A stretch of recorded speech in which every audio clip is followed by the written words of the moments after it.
वो कुछ लोग अब तो सेकंड राउंड रहेगा।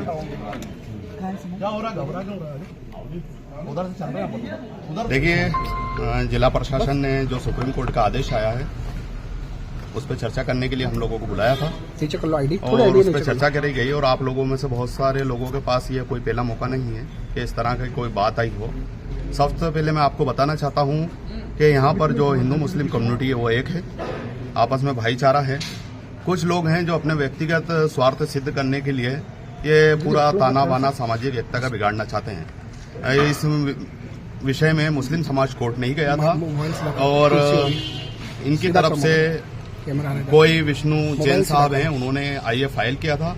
उसमें स्पष्ट सुप्रीम कोर्ट ने आदेश दिया है कि यहाँ पर क्या क्या काम होगा।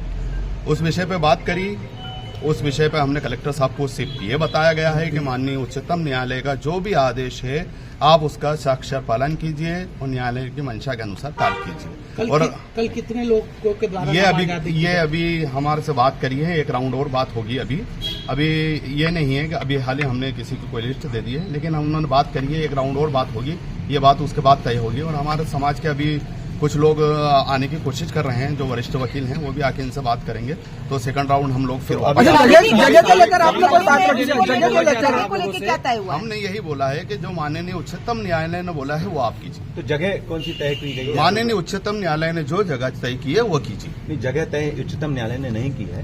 जगह जिला प्रशासन से कहा गया था कि आप जगह चयनित करवा दीजिए। क्या व्यवस्था दी जो व्यवस्था दी है और जो उसका इंटरप्रिटेशन किया गया है वो आपको ये जिला प्रशासन ही बताएगा कि सुप्रीम कोर्ट में आपने क्या इंटरप्रिटेशन किया और क्या करवाने जा रहे हैं। बिल्कुल, सुप्रीम कोर्ट के फैसले से हम खुश हैं और हमको विश्वास भी है कि मध्य प्रदेश शासन और जिला प्रशासन इसका साक्षर पालन कराएगा और यहाँ की गंगा जमनी तहजीब बनी रहेगी। देखिए, नमाज एक ऐसी इबादत है जिसमें अल्लाह का ताला का शुक्र अदा किया जाता है और जितना किया जाए वो कम है।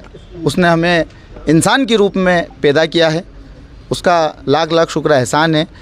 लेकिन इंसानियत इसमें है और 23 जनवरी के बाद 26 जनवरी भी हम लोगों को साथ में मनाना है। तो सुप्रीम कोर्ट ने आर्डर में स्पष्ट कर दिया है कि 1 से 3 नमाज हो, अपने नियंत्रित स्थान पर हो, जो स्थान मुकर्रर सुप्रीम कोर्ट ने कर दिया है। और दोनों समाजों का, दोनों वर्गों का रास्ता भी अलग अलग देने की बात की है, जिससे कि ये स्पष्ट हो चुका है कि सुप्रीम कोर्ट की क्या मंशा है। सुप्रीम कोर्ट भी चाहता है कि दोनों चीज़ें अपने अपने मूल तरीके से हो, लेकिन फिर भी मुस्लिम समाज ने 8 दिन पहले ही अपना स्टैंड क्लियर कर दिया था कि हर हाल में नमाज़ पढ़ेंगे और अपनी जगह पर पढ़ेंगे। और हम सहयोग प्रशासन को सिर्फ इतना दे सकते हैं हर बार की तरह कि हम लिमिट संख्या में जाएंगे ताकि किसी तरह की शहर में शांति भंग ना हो।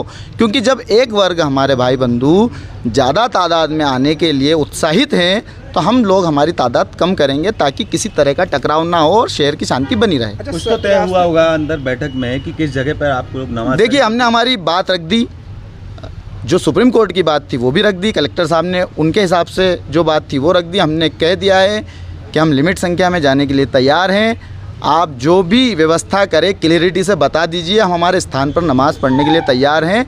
तो उन्होंने अभी थोड़ी देर बाद इस पर जवाब की प्रतिक्रिया दी है। उसके बाद ही समाज डिसाइड करेगा कि कितने लोग जाना है और कौन कौन लोगों को जाना है। कौन सी स्थान पे आपने करने की बात? देखिए, मुस्लिम समाज का स्थान तय है, जहाँ मेंबर रसूल है, जहाँ मीनार है, वहीं नमाज होती आई है और वहीं नमाज होगी। नमाज का स्थान फिक्स है और हमारे भाई लोगों का भी स्थान फिक्स है पूजा का। वो जहाँ पूजा करते हैं वो उनकी पूजा, लेकिन 1 से 3 कोर्ट ने उसको ब्रेक किया है। 1 से 3 नमाज हो, उसके बाद फिर उनकी जो भी तरीके से वो बसंत पंचमी बनाना चाहते हैं वो उनका अधिकार है, वो बना सकते हैं। लेकिन 1 से 3 सिर्फ नमाज का कहा गया है।